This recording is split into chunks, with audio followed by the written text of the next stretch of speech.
सभी भाइयों को नमस्कार। अभी हाल ही में गवर्नमेंट ने जो भर्ती प्रक्रिया में जो बदलाव किया है, मैं उस विषय पर कुछ डिस्कस करना चाहता हूँ। उसमें जो युवकों के साथ गवर्नमेंट ने ये काम किया है कि 4 वर्ष की नियुक्ति दी जाए इन लोगों को, तो वो आई थिंक मेरे अकॉर्डिंग वो सही नहीं है। बाकी और लोगों की क्या विचारधारा है, आरएसएस बीजेपी वालों की क्या विचारधारा है, जो मेरी इस बात को भी मतलब नेगेटिव बोलेंगे, मैं नहीं कह सकता। बट मैं एक बात कहना चाहता हूँ सभी भाइयों के साथ। जनरल कैटेगरी जिसकी 18 से 21 वर्ष तक वो एक बीएसएफ, इंडियन नेवी, आर्मी में एलिजिबल होता है, ठीक है।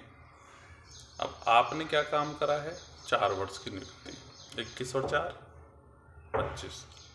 25 वर्ष के बाद बच्चा तो नथिंग। उसके बाद जाएगा कहाँ पर जाएगा? 10+2 ही बच्चे पास हो पाते हैं 18 वर्ष तक के, तो ना तो क्वालिफिकेशन अपने कंप्लीट कर पाएगा उस समय। हाँ, और अगर इंटर के बाद बच्चा अगर जाता भी है तो कहीं उसके बाद वो एलिजिबल ही नहीं है। क्यों? एज की वजह से, ठीक है ना। चलो आपने 23 साल कर दी एज समय सीमा, 23 साल के बाद +4 27, 27 के बाद क्या रहा? बेरोजगार, कुछ नहीं कर सकता। फिर क्या होगा? उसके बाद क्या करेगा बंदा? कुछ नहीं। आपने क्या काम कर रखा है कि आपने बोला कि 30,000 पर मंथ हम लोग देंगे, मतलब 30,000 रुपये प्रति माह आप उनको वेतन देंगे। आपको मालूम पर डे खर्चा 500 रुपये है, मल्टीप्लाई 30, 15,000 रुपये तो महीने खर्चे ही हो गए भाई साहब। आप बोल रहे बचत करेगा, क्या बचत करेगा भाई? क्या बचेगा उसको? नथिंग, कुछ भी नहीं। इस गवर्नमेंट ने सिर्फ और सिर्फ क्या काम करा? जनरल्स के साथ तो वो अत्याचार करेगी, उसके साथ साथ और कैटेगरीज के साथ कर। जनरल कैटेगरी का जो बंदा होता है उसकी एज बहुत एक जो समय सीमा होता है वो लिमिटेड होता है, तो इसलिए वो ज़्यादा भर्ती देख नहीं पाता, इसलिए ज़्यादा नियुक्ति है नहीं उसकी। ओबीसी को 3 साल की छूट दी जाती है, एससी को 4 साल की छूट दी जाती है, वो अलग बात है। लेकिन मैं सिर्फ बात कर रहा हूँ इसमें जनरल कैटेगरी की। जनरल वाला बंदा क्या करेगा? फिजिकली फिट भी होता है इंसान, तो एक समय तक फिट होता है। 30 के बाद बंदा फिजिकली इतना फिट नहीं रहता है क्योंकि एज होती है। युवकों का मीनिंग क्या होता है? 18 से 25, जो बच्चों के अंदर जोश भरा होता है, कुछ करने गुजरने की एक उनके मतलब में होता है कि हाँ भाई हमें ये कैचिंग करनी है, हमको इस काम को हासिल करना है। उस एक समय सीमा होती है। उस वर्ष में आप उसको फौज में एक लालच देके कि 4 रुपये, बच्चों को क्या मालूम? अभी उनको क्या मालूम? युवक है, उनको जैसा उनका माइंड वॉश किया जाएगा वैसा आप कर देते हो। अभी उनको क्या मालूम कि आगे क्या है? उनको तो ये लग रहा है कि अरे भाई 4 वर्ष आएंगे, अपना कर लेंगे, ये कर लेंगे, वो कर लेंगे। लेकिन ये नहीं मालूम कितना है भाई। अरे कोई सरकारी नौकरी करता है तो उसको 15-20 साल अपना उसका कैरियर सेट हो जाता है, इसलिए तो गवर्नमेंट को ज़्यादा प्राथमिकता दी जाती है। प्राइवेट की तरफ पब्लिक कम, गवर्नमेंट की तरफ ज़्यादा भगती है। क्यों भगती है? इसी वजह से कि ताकि नौकरी सिक्योर हो जाए, सेफ हो जाए। लेकिन आप क्या काम कर रहे हैं? आप तो अनसेफ कर रहे हो।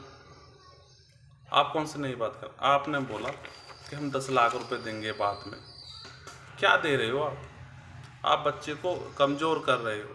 मत दो 10 लाख रुपए, जो उसकी नियुक्ति है उसको रेगुलर 10 वर्ष के लिए कर दो ना, जैसे पहले करते थे फौज में। भाई किसी बच्चे को कम से कम 10 वर्ष करना पड़ेगा, 10 के बाद 14 साल तक कर सकता है। उसके बाद उसकी इच्छा है, करना है करे, नहीं करना मत करे, तो वो रिटायरमेंट पा जाता था। तो 15 साल नौकरी करने के बाद बंदा जब रिटायरमेंट पा जाता है तो उसको 25-26 हज़ार रुपये एक पेंशन बन जाती है, तो उसमें फ्री हो जाता है। अभी चलो कहीं अगर अब लायक भी नहीं है तो अपना खेती करके तनख्वाह आती रहेगी तो अपना गुजारा चल जाएगा, बच्चे पल जाएंगे। लेकिन आप 4 साल में कोई बंदा क्या कर ले, 4 साल तक तो बंदे को होश ही आता है कि हाँ भाई मैं नौकरी में 4-5 साल यूँ निकल जाता। भाई साहब आप क्या बात कर रहे हो? क्या दे रहे हो आप?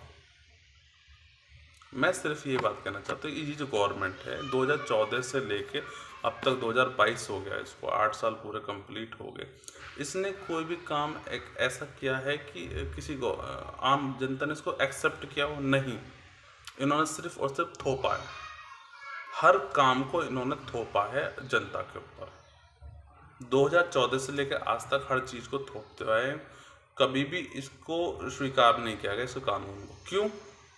क्योंकि इन्होंने कानून एक्सेप्ट वाला नहीं करा ना, हमेशा पब्लिक को भीड़ में लगाया, हमेशा नुकसान करने की कोशिश करी, हमेशा माहौल को नेगेटिव करने की कोशिश करी, खराब करने की कोशिश करी। कौन लेगा इसकी जिम्मेदारी? अरे भाई, जब मालूम है, एक तो बेरोजगारी वैसी है, आप नॉर्मल जो नियुक्तियां उन्हीं को भर दो। आपने बताया अभी हाल ही में 1 लाख वैकेंसी खाली पड़ी है नियुक्ति में। इसमें BSF, SSB, RS, इन सब भर्तियों में 1 लाख नियुक्ति खाली पड़ी, तो उनको नॉर्मल भर लो। हाइडिल विभाग में नॉर्मल भर्ती है, उनको भर लो। पुलिस में है नॉर्मल, उनको भर लो। कौन भरेगा उनको? नॉर्मल नहीं भर रहे हो ना आप लोग। रेलवे में आप नियुक्ति नहीं ले रहे, 10 साल में एक बार भर्ती निकलती है, वो भी नहीं हो पा रही। अगर आपको 4 वर्ष करना है ना, मैं आपको रियल बताता हूँ, अगर आपको 4 वर्ष करना है तो आप PM को 4 वर्ष के लिए करो, CM को सिर्फ 4 वर्ष के लिए करो, विधायकों को सिर्फ 4 वर्ष के लिए करो, MLA, मिनिस्टर जो भी, इनको सिर्फ 4 वर्ष के लिए करो, और 4 वर्ष के बाद ये दोबारा नियुक्ति नहीं पा सकते। ये बात करो ना आप, करनी है तो, कि PM की नियुक्ति सिर्फ 4 वर्ष के लिए होगी, और दोबारा एक आदमी दोबारा नियुक्ति कर नहीं सकता, ना दोबारा पेंशन भोगी बन सकता, कुछ भी नहीं बन सकता। जब बात समझ में आए, जैसे आम आदमी के लिए कर रहे हो तो तुम्हारे लिए भी है ये कानून। एक बार मिनिस्टर बनने के बाद दोबारा मिनिस्टर नहीं बन सकता, ना विधायक की लड़ सकता, ना किसी के लिए लड़ सकता। अगर करना तो ये बदलाव करो, DM की 4 वर्ष की नियुक्ति करो बस। देखता हूँ कितने लोग भर्ती होते हैं, कितने IAS की तैयारी करते हैं, PCS की तैयारी करते हैं। देखता हूँ कितने मिनिस्टर के लिए, विधायक के लिए इतना पैसा, लाखों करोड़ रुपए खर्च करके विधायक मिनिस्टर बनते हैं। करो इसको 4 वर्ष के लिए नियुक्ति। मैं सिर्फ इस बात को कहना चाहता हूँ भाई, जो भी है इसका विरोध कीजिए, ये गलत है और इसको सही, ये सही नहीं है, ये गवर्नमेंट सही नहीं कर रही है।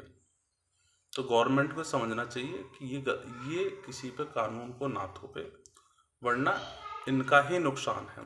जनता जाग रही है, आज नहीं कल आप सत्ता में आए हो तो आज नहीं कल आपका जाना है। अति नुकसानदायी होती है, किसी चीज़ की अति करना इतना सही नहीं है, चीज़ सिर्फ नुकसानदायी होती है। आज नहीं कल आप सब लोगों का नुकसान भी इसी तरीके से होगा। जिस तरीके से आए हो ना सत्ता में, उसी तरीके से जाओगे, भविष्य में दोबारा आ नहीं पाओगे, अगर यही हाल आप लोगों ने करा तो। सभी भाइयों को नमस्कार।